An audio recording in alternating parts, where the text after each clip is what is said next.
Hi, Minna Bryant at theoryandprofit.com.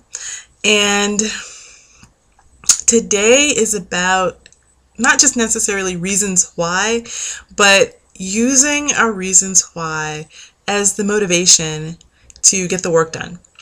And I know that, we all see how prolific Tiffany Dow is. And I also see how prolific several other marketers are, like Lynn Terry and Kelly McCossie and Lynette Chandler. I could go on. The list could go on and on and on because they are prolific. They are constantly creating products, services, websites. They're constantly creating. And I ask myself, what do I need to do to become that prolific? And so I really started analyzing them. And I looked at their reason why. Why do they do what they do?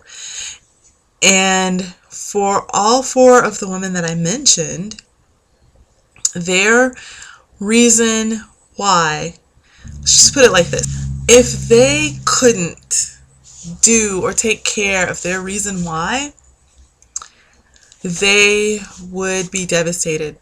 Basically, let's take Tiffany Dow with her kids. If she wasn't able to send her kids to the school that she sends them to and be able to do the things that she does for her children, she would be devastated. Literally, she would not. She says, they are her reason. They are why she does what she does. They are why she pushes herself.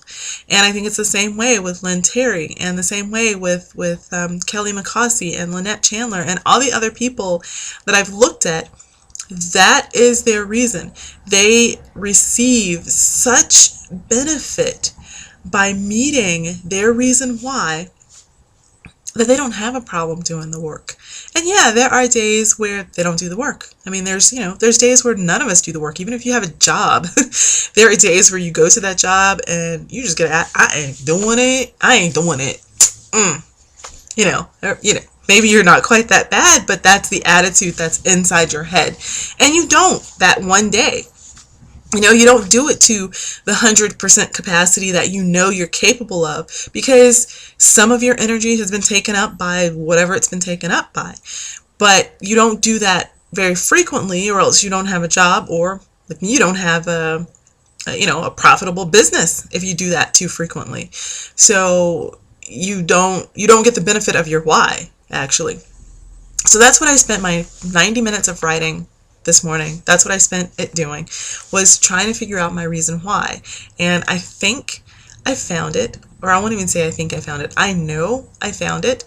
I am an animal nut. I love animals, and I am constantly driving down the road. I see stray animals, and my heart just breaks. It's like, does that animal have enough to eat? Does it have somewhere that's safe and warm and, shelter? And this isn't just, it's more domesticated animals, but it's even, we have lots of groundhogs, and there's quite a bit, quite a few groundhogs around where I am. And every time I see one, I think, oh my God, don't cross the street. Oh my God, I'm an animal freak. So I'm starting with domesticated animals, and I'd like to foster some animals, but where I currently live, my limit is 2 dogs. Well, you see that I have 2 dogs, so I've reached my limit. I can't foster any more animals without getting rid of my own dogs, and that's not going to happen. So I have to find somewhere else to live. But before I can do that, I have to create a steady enough income to pay new rent somewhere, because my rent now is, I'm just not even going to tell you what my rent is, because you'd just be pissed off. Seriously. But so that's something that I have to work on, but that's where my reason why comes in, and that's what will motivate me to keep doing the work and to allow myself a little bit of time off when I just don't have 100% capacity to offer, to do the work, but to just do it, to just get it done, because that's what it takes. It takes just getting it done. So that's where I am. That's what I urge you to look at. How does your reason why impact your business? Is your reason why, first of all, do you have a strong reason why? If you could not meet your reason why, would you break down in tears? Would you feel devastated? Would it just break your heart? That's when you just get the work done. At least that's what I'm learning.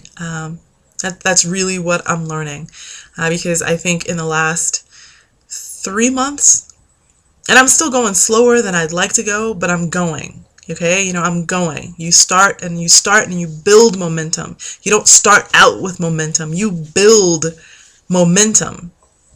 That's how it works. That's how it'll always work. So if you don't take the action to start building the momentum, you're not going to get the momentum. You just can't.